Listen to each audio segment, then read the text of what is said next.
Okay, so this is just gonna be a brief video of understanding the importance of your faculty handbooks. Generally, I'm just gonna be using the FST handbook, right? The HUMED handbook and the SOSI handbook, right? For UE Mona campus, right? Now, I can't stress the importance of the faculty handbook, right? Many persons really come to their different department representatives, etc., asking, I'm doing, let's say, chemistry and management. What courses should I be doing in my first semester? I'm doing psychology. Should I do psychology 1001? Should I do psychology 1000 only? I'm doing French. Do I have to do French? Well, let's say I'm doing Spanish. Do I have to do Spanish 1401? And those type of stuff, right?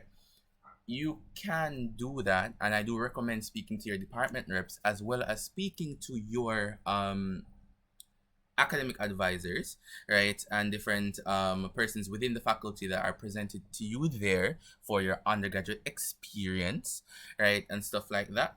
But another thing that you can use to get a little bit independent on the knowledge that you need is your faculty handbook. Now, looking at, for example, the Faculty of Science and Technology's handbook, right?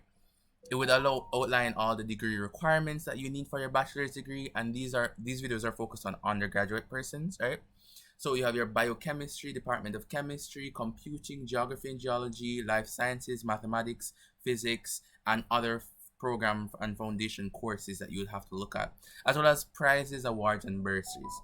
So the faculty handbook is probably one of the most important things you're looking for, right? For example, let's say you're looking for a major in physics.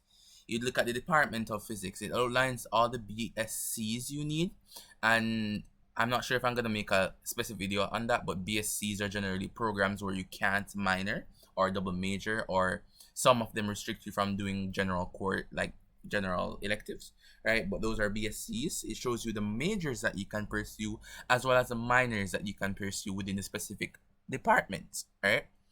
So it for SciTech generally starts out with a list of the course codes, which is a mixture of the subject itself is and the course number, right? Which is that.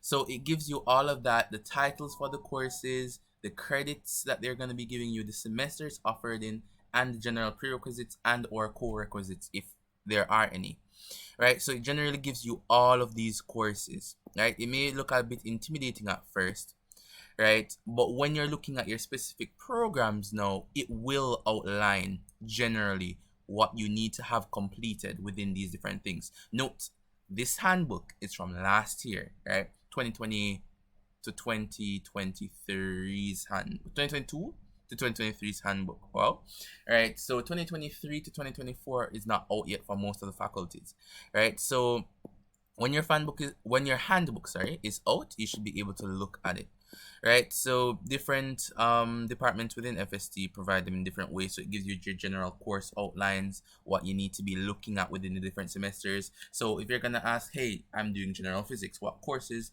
should I do, or what courses are recommended for me to do, the handbook does provide that. So I want you to look at your handbook when you're doing stuff like this, right? As well as to speak to academic advisors, speak to your department reps, right? And see if you can get the best advice as it goes on to which courses you need to select and which courses you need to do in each semester in order to attain your degree, right? So you want to really look at that. For HUMED, it is generally the same thing, but the handbooks are set up differently, right? So HUMED has much more information generally as compared to probably SciTech, right? And it does show us the different departments on the HUMED, right? It does give you all of this information, right? Different credits, changing your, how do you change your major, all those type of things for humanities and education students, right? You also see all the departments and programs, right? So CARIMAC, right? So we know the Caribbean School of Media and Communication, Department of History and Archaeology. You have the Institute of Caribbean Studies, Department of Language, Linguistics and Philosophy, Department of Library and Information Studies, Department of Literatures and English, Department of Modern Languages, which arguably is the best.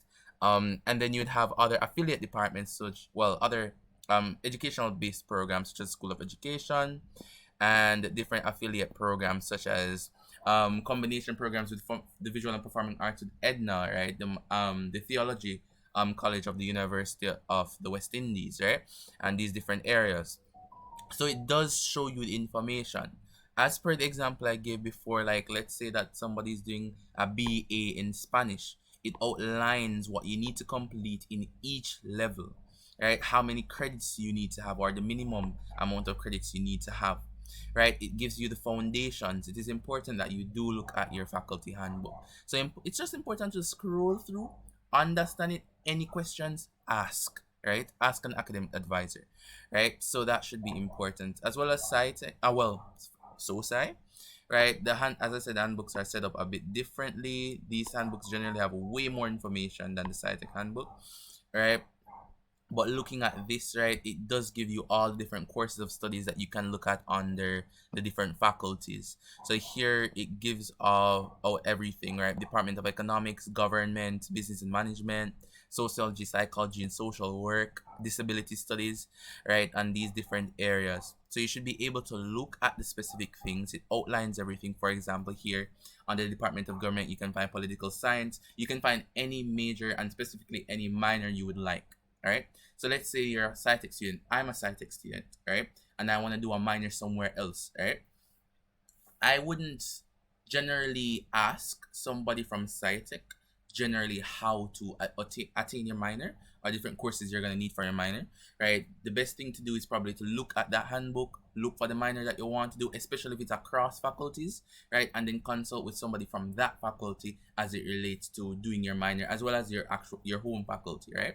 Because if you're going to be doing a degree, a double major or a double minor or a minor, right, that is across different faculties, it is important to speak to different persons as it relates to how you manage that minor, right, and what do you need for that minor. Same thing for majors as well, right? So if you're planning to double major and stuff like that, it's important to look at your handbook, know which courses you need for each major, and take that into consideration, right? So the entire message of this entire video is really just look at your handbook. The information is there for you to look at, right? Where it speaks to course requirements, right? Different regulations, right? Changing your majors, these different things. Generally, this information is provided under your handbooks information. Yet again, I'll just reiterate, this is for the 2022 to 2023. I'm showing humanities and education, SciTech, and FSS, right? There is the engineering law, engineering handbook, the law handbook. You do have MedSci as well, right? I'm just showing the general 3 faculties that probably contain the most amount of students generally, right? So I'm just pertaining to that. But remember, these are the old handbooks. So when the handbooks are newly released, right, please look at them, look through them, make sure that if any changes are there, you're aware of them, and that you can ask informed informed questions, I guess, right, about the information. So that's really it.